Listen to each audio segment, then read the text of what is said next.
যে বাংলাদেশের জন্য বিগত 9টি বছর শ্রম দিয়েছি, মেধা খাটিয়েছি, আজ দেখছি এরশাদের পতন ১৯৯০ সালের ৬ই ডিসেম্বর ক্ষমতা ছাড়তে বাধ্য হয়েছিলেন সাবেক সামরিক শাসক হুসেইন মোহাম্মদ এরশাদ। দিনটিকে আওয়ামী লীগ গণতন্ত্র মুক্তি দিবস, বিএনপি গণতন্ত্র দিবস এবং এরশাদের জাতীয় পার্টি সংবিধান সংরক্ষণ দিবস হিসেবে পালন করে থাকে। কোনো কোনো রাজনৈতিক দল এই দিনকে স্বৈরাচার পতন দিবস হিসেবেও পালন করে থাকে। ১৯৯০ সালের ডিসেম্বর মাসের ১ তারিখে ঢাকা সেনানিবাসে এক জরুরি বৈঠকে বসেন ঊর্ধ্বতন সেনা কর্মকর্তারা। সে বৈঠকের উদ্দেশ্য ছিল প্রেসিডেন্ট এইচ.এম. এরশাদ যেভাবে রাষ্ট্র পরিচালনা করছেন সেই প্রেক্ষাপটে সেনাবাহিনীর ভূমিকা কী হওয়া উচিত সে বিষয়ে আলোচনা করা। জেনারেল এরশাদ বিরোধী আন্দোলন তখন তুঙ্গে। এর কয়েকদিন আগেই ঢাকা বিশ্ববিদ্যালয়ের টিএসসি এলাকায় চিকিৎসক নেতা ডাক্তার শামসুল আলম মিলনকে গুলি করে হত্যা করা হয়। সেনানিবাসের ভেতরে ঊর্ধ্বতন সেনা কর্মকর্তারা সিদ্ধান্ত নিলেন যে দেশের চলমান সংকট একটি রাজনৈতিক বিষয় এবং এ সংকট সমাধানের জন্য রাষ্ট্রপতিকে রাজনৈতিক উদ্যোগ নিতে হবে। ঊর্ধ্বতন সেনা কর্মকর্তারা আরও সিদ্ধান্ত নিলেন যে চলমান রাজনৈতিক সংকটে সেনাবাহিনীর করণীয় কিছু নেই। এমন অবস্থায় প্রেসিডেন্ট এরশাদ সেনা সদরকে প্রস্তাব দিয়েছিলেন যে দেশে সামরিক আইন জারি করা হবে। এরপর ডিসেম্বরের ৩ তারিখে তখনকার সেনাপ্রধান লেফটেন্যান্ট জেনারেল নুরউদ্দিন প্রেসিডেন্ট এরশাদের সাথে দেখা করতে যান। সেনা কর্মকর্তারা চেয়েছিলেন যে সেনাবাহিনীর প্রধান লেফটেন্যান্ট জেনারেল নুরউদ্দিন যেন প্রেসিডেন্ট এরশাদকে পদত্যাগের জন্য সরাসরি বলেন। কিন্তু সেনাপ্রধান প্রেসিডেন্ট এরশাদকে সরাসরি পদত্যাগের কথা না বললেও তিনি জানিয়ে দেন যে দেশের উদ্ভূত পরিস্থিতিতে সেনাবাহিনীর অফিসাররা কোনো দায়িত্ব নিতে রাজি হচ্ছেন না। তখন ঢাকা সেনানিবাসে ব্রিগেডিয়ার পদে কর্মরত ছিলেন আমিন আহমেদ চৌধুরী, যিনি পরবর্তীতে মেজর জেনারেল হয়েছিলেন। মিস্টার চৌধুরী ২০১৩ সালে পরলোক গমন করেন। ২০১০ সালে বিবিসি বাংলার সাথে এক সাক্ষাৎকারে জেনারেল চৌধুরী বলেন, সেনাপ্রধান প্রেসিডেন্টকে বলেছিলেন আপনার উচিত হবে বিষয়টির দ্রুত রাজনৈতিক সমাধান করা অথবা বিকল্প কোনো ব্যবস্থা নেয়া। জেনারেল এরশাদের পরিকল্পনা অনুযায়ী সামরিক শাসন জারির বিষয়ে সেনাবাহিনী একমত নয় বলে প্রেসিডেন্টকে পরিষ্কার জানিয়েছিলেন তখনকার সেনাপ্রধান।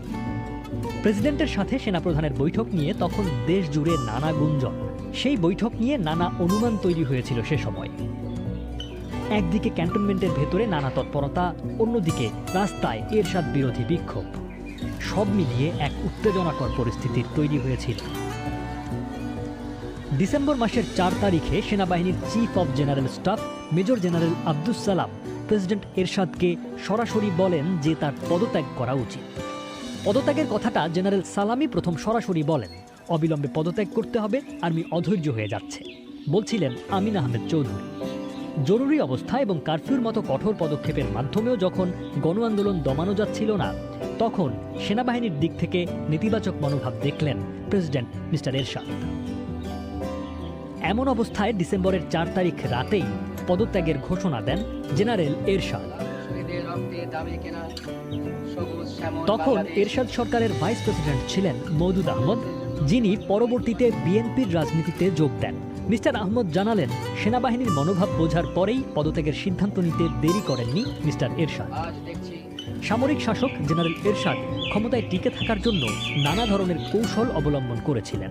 বিরোধী রাজনৈতিক দলগুলোর আন্দোলন মোকাবেলার জন্য তিনি সাধারণ নির্বাচনের ঘোষণাও দিয়েছিলেন, কিন্তু বিরোধী রাজনৈতিক জোটগুলো এরশাদের সে প্রস্তাব প্রত্যাখ্যান করে। ডিসেম্বর মাসের ৪ তারিখে তখনকার ভাইস প্রেসিডেন্ট মওদুদ আহমদকে জাতির উদ্দেশ্যে ভাষণ দেবার জন্য বাংলাদেশ টেলিভিশনে পাঠিয়েছিলেন মিস্টার এরশাদ। উদ্দেশ্য ছিল প্রেসিডেন্টের পরিকল্পিত নির্বাচন সম্পর্কে বিস্তারিত ব্যাখ্যা তুলে ধরা। বিরোধী দলগুলো এ নির্বাচনের প্রস্তাব আগেই বর্জন করার পরেও মিস্টার এরশাদ চেয়েছিলেন ভাইস প্রেসিডেন্টের মাধ্যমে নির্বাচন সম্পর্কে বিস্তারিত ব্যাখ্যা তুলে ধরার মাধ্যমে জনগণকে আশ্বস্ত করা। মিস্টার এরশাদের নির্দেশ মতো ভাইস প্রেসিডেন্ট মওদুদ আহমদ সন্ধ্যার সময় বাংলাদেশ টেলিভিশনে গিয়েছিলেন ভাষণ রেকর্ড করার জন্য। সে ভাষণ তিনি রেকর্ডও করেছিলেন। সেই ভাষণ রেকর্ড করার পর মওদুদ আহমদ যখন বাসায় ফিরে আসেন, তখন তিনি জানতে পারেন প্রেসিডেন্ট পদত্যাগের সিদ্ধান্ত নিয়েছেন। এর কয়েক ঘন্টা পর মধ্যরাতে মওদুদ আহমদকে আবারও বাংলাদেশ টেলিভিশনে যেতে হয়েছিল প্রেসিডেন্ট এরশাদের পদত্যাগের ঘোষণা দেবার জন্য। 1990 সালের 4 ডিসেম্বর রাতের স্মৃতিচারণ করতে গিয়ে মওদুদ আহমদ বিবিসি বাংলাকে বলেছিলেন, প্রথম ভাষণ রেকর্ড করে আমি যখন বাসায় ফিরে আসলাম তখন আমার স্ত্রী বললেন, প্রেসিডেন্ট সাহেব ফোন করেছিলেন। তখন আমি ওনাকে ফোন করলাম। উনি তখন বললেন, আমি এখনই পদত্যাগের সিদ্ধান্ত নিয়েছি। তখন আমি ওনার বাসায় গেলাম। তখন রাতে নিউজের পরে ওনার পদত্যাগের ঘোষণা দেয়া হলো। এরশাদ বিরোধী আন্দোলনে বিভিন্ন সময় ছন্দপতন হয়েছিল। 1987 সালে একটি মিছিলে পুলিশের গুলিতে নূর হোসেন নিহত হবার ঘটনা আন্দোলনে গতি এনেছিল। আওয়ামী লীগ এবং বিএনপির নেতৃত্বে রাজনৈতিক জোট একই সাথে আন্দোলন কর্মসূচি নিয়ে এগিয়েছে। জামায়াতে ইসলামীও মাঠে ছিল। 1990 সালের অক্টোবর মাস থেকে ছাত্র সংগঠনগুলো সর্বদলীয় ছাত্র ঐক্যের ব্যানারে আন্দোলনে অগ্রণী ভূমিকা নিয়েছিল। সে সময় ঢাকা বিশ্ববিদ্যালয় কেন্দ্রীয় ছাত্র সংসদ বা ডাকসুর সাধারণ সম্পাদক ছিলেন বিএনপি সমর্থিত ছাত্র সংগঠন ছাত্র দলের নেতা খায়রুল কবির খোকন। তিনি বলছিলেন, 27 নভেম্বর চিকিৎসক নেতা ডাক্তার শামসুল আলম মিলনকে হত্যার পর আন্দোলনের মোড় ঘুরে গিয়েছিল। ঢাকা বিশ্ববিদ্যালয় ক্যাম্পাসকে দখল করার জন্য বহিরাগত মাস্তানরা পরিকল্পিতভাবে ডাক্তার মিলনকে হত্যা করেছিল। এটা ছিল আন্দোলনের টার্নিং পয়েন্ট, বলছিলেন মিস্টার খোকন। ডাক্তার মিলন যখন রিকশায় করে ঢাকা বিশ্ববিদ্যালয় এলাকা দিয়ে যাচ্ছিলেন তখন তাকে গুলি করে হত্যা করা হয়। ডাক্তার মিলনের সাথে একই রিকশায় ছিলেন বাংলাদেশ মেডিকেল অ্যাসোসিয়েশনের তখনকার মহাসচিব ডাক্তার মোস্তফা জালাল মহিউদ্দিন। অভিযোগ রয়েছে জেনারেল এরশাদ সমর্থিত ছাত্র সংগঠনের ঢাকা বিশ্ববিদ্যালয় দখল চেষ্টার অংশ হিসেবে ডাক্তার মিলনকে হত্যা করা হয়েছে। ঘটনার বর্ণনা দিতে গিয়ে ডাক্তার মোস্তফা জালাল মহিউদ্দিন বলেন, আমার রিকশাটা যখন ঢাকা বিশ্ববিদ্যালয়ের টিএসসি এলাকায় উপস্থিত হয়েছে তখন মিলন আরেকটি রিকশায় করে আমাকে ক্রস করে সামনে চলে যাচ্ছিল।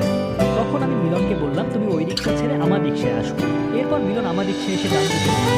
রিকশাওয়ালা ঠিক মতো একটা প্যাডেলও দিতে পারে নাই। মনে হলো সুপারভাইজারের দিক থেকে গুলি আসলো। গুলিটা মিলনের বুকের পাশে লেগেছে। তখন মিলন বলল, জালাল ভাই কি হয়েছে দেখেন। এই কথা বলার সাথে সাথে সে আমার কোলে ধরে গেল। ডাক্তার মিলনকে হত্যার পর জেনারেল এরশাদ বিরোধী আন্দোলন আরও তুঙ্গে ওঠে। তখন জনগণের ক্ষোভের বিষয়টি বিবেচনায় নিতে শুরু করেছিল সেনাবাহিনী। একই সাথে জেনারেল এরশাদের ওপর থেকে সমর্থন প্রত্যাহারের প্রক্রিয়া শুরু করেছিল সেনাবাহিনী। ডাক্তার মিলন হত্যাকাণ্ডের পর আন্দোলন সামাল দিতে সেনাবাহিনী মোতায়েন করতে চেয়েছিলেন এরশাদ। প্রয়াত মেজর জেনারেল আমিন আহমেদ চৌধুরীর বর্ণনা মতে সেনাবাহিনী সৈনিকদের পাঠিয়ে রাস্তায় মোতায়েন করার পরিবর্তে রমনা পার্কে সীমাবদ্ধ করে রাখে। কমান্ডিং অফিসাররা সরকারের অপকর্মের দায়িত্ব নিতে রাজি ছিলেন না। জেনারেল এরশাদ ক্ষমতা ছাড়লে কি হবে সে বিষয়টি নিয়ে আন্দোলনকারী দলগুলো নিজেদের মধ্যে ঐকমত্যের ভিত্তিতে একটি ফর্মুলা ঠিক করে রেখেছিল। সেই ফর্মুলা মতে সাধারণ নির্বাচন পরিচালনার জন্য 3 মাস মেয়াদী একটি অন্তর্বর্তীকালীন সরকার গঠনের কথা ছিল। কিন্তু সে অন্তর্বর্তীকালীন সরকারের প্রধান কে হবেন সেটি তখন নির্ধারিত ছিল না। ডক্টর কামাল হোসেন তখন আওয়ামী লীগের সিনিয়র নেতার পাশাপাশি সুপ্রিম কোর্ট আইনজীবী সমিতির সভাপতিও ছিলেন। তিনি জানালেন, জেনারেল এরশাদের পদত্যাগের ঘোষণা দেবার পর আন্দোলনকারী দলগুলো তখনকার প্রধান বিচারপতি মোহাম্মদ শাহাবুদ্দিন আহমদের বিষয়ে একমত হয়েছিল।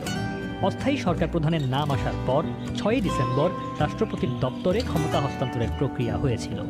ক্ষমতা হস্তান্তর প্রক্রিয়া সম্পর্কে ব্যারিস্টার মওদুদ আহমদ বলেন, 5 তারিখে বিরোধী দল থেকে আনুষ্ঠানিক প্রস্তাব আসলো যে প্রধান বিচারপতি শাহাবুদ্দিন সাহেব উপরাষ্ট্রপতির পদ গ্রহণ করে তারপর ভারপ্রাপ্ত রাষ্ট্রপতির কাজ করবেন তিনি এবং তার অধীনেই একটি নির্দলীয় সরকার হবে। 6 তারিখ বিকেল 3টায় আমি রিজাইন করলাম।